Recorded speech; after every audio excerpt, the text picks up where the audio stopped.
Pare por um instante. Ouça agora a palavra de vida. Paz do Senhor Jesus. Meus irmãos, hoje venho aqui trazer-lhes uma palavra acerca de um entendimento que Deus colocou no meu coração sobre a visão espiritual. Muito nós temos ouvido falar de muitos conhecimentos, né? Nós temos um arcabouço de conhecimentos acerca do que seria a visão espiritual e o que cada uma delas tem a nos dizer. Meus amados, nas religiões e seitas por aí afora, cada uma tenta impregnar em nosso coração uma visão espiritual diferente.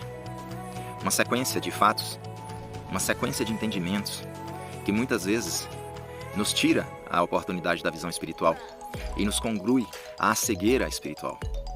Ter uma visão exclusivamente terrena da vida é o mesmo que ser cego espiritualmente. Meus amados, quando Jesus esteve aqui na Terra, Ele passou por esses lugares onde nós estamos vivendo hoje e trouxe diversos ensinamentos para conosco. E o maior ensinamento que Ele nos deu é que não amemos o que a traça e a ferrugem pode comer, mas sim amemos o galardão nosso no céu. Desejemos de coração, de corpo e alma, a paz que somente Deus pode nos trazer. E é em busca disso, é em busca desse entendimento que nós estamos aqui hoje para conversar um pouco. Deus, Ele quer melhorar a nossa visão espiritual todo o tempo. Meus amados, se hoje estivéssemos vivendo em guerra, nosso país contra outro país, certamente não sairíamos de casa sem ter certeza que o bombardeio havia cessado. Mas não percebemos que vivemos em guerra ainda assim. Uma guerra espiritual, sutil, mas mortal, violenta, tremenda.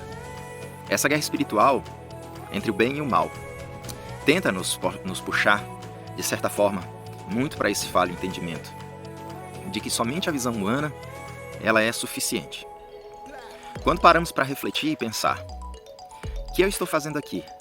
No alto desse monte, sozinho, à mercê de animais, de répteis? O que estou fazendo aqui? Perdendo meu tempo, sendo que eu poderia estar trabalhando, estar produzindo, estar fazendo algo de interessante, de produtivo, de econômico, escrevendo algo que eu pudesse vender. Enfim, quando eu deixo esse pensamento humano me afetar, eu começo a não olhar mais para o pensamento espiritual que vem de Deus.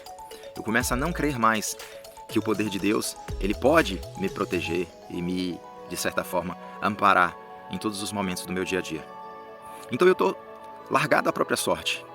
Nesse momento, na reflexão que nós fazemos de hoje, é o momento em que eu estou me lançando a esse abismo da sorte e do acaso, da casualidade, achando que o meu próprio entendimento humano é o suficiente para que eu consiga vencer uma batalha, vencer um dia e chegar ao final do dia com mais sabedoria, com mais entendimento e com mais prosperidade em todos os sentidos.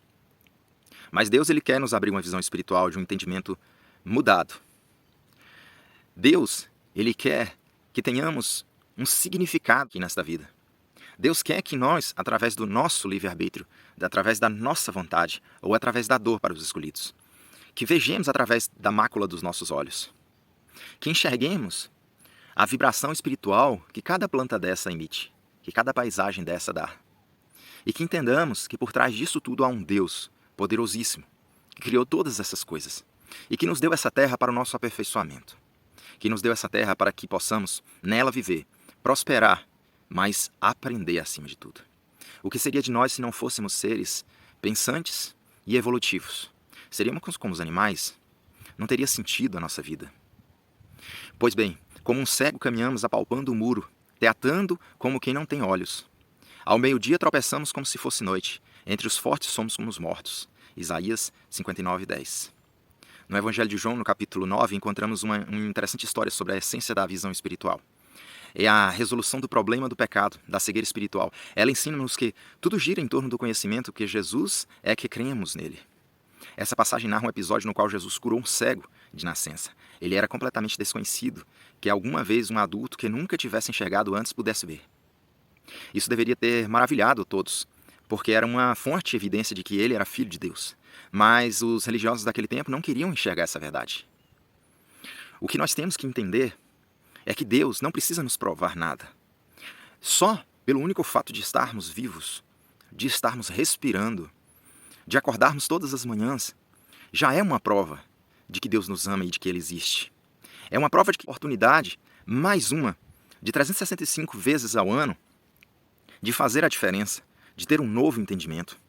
Da mesma forma que Jesus, em João 9,39, curou o cego de nascença, Jesus também quer te curar.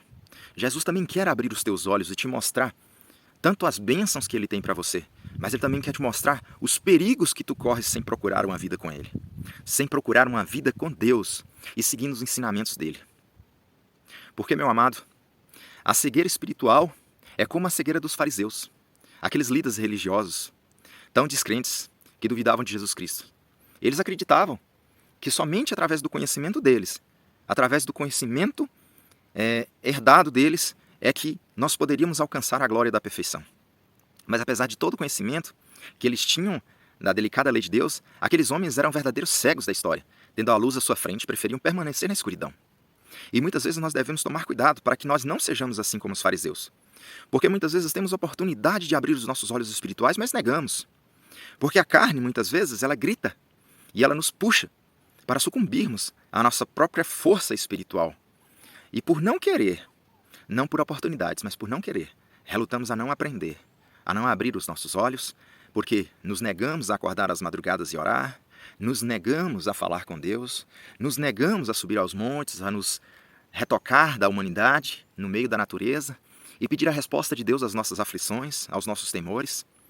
Muitas vezes damos margem a toda a malícia, a podridão, a imoralidade, a corrupção, e te conhecia só de ouvir, mas agora meus olhos te veem. Jó 42:5. Meus amados, o que eu quero dizer nesta manhã para você: sede fortes e corajosos. Estejam confiantes no amor de Deus. Estejam confiantes que Deus pode e tudo fará para você, para a sua família, para os seus negócios, para o seu amor, para os teus. Deus pode pegar esta tua dor e transformá-la em alegria da noite para o dia. Mas para isso, é necessário colocar o barro nos teus olhos, assim como Jesus fez com aquele cego. Para que você pare, de uma vez por todas, de crer única e exclusivamente na matéria, na física, na química, na quântica, e passe a entender que existe um mundo sobrenatural por trás da matéria. Que antes mesmo de toda a matéria existir, o mundo espiritual já existia e o seu Criador já havia imperado.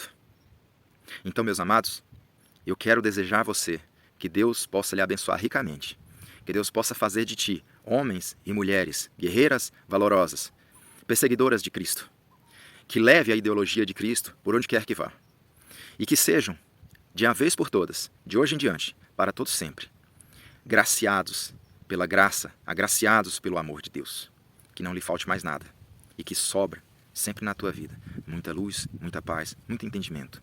Que Deus lhe abençoe.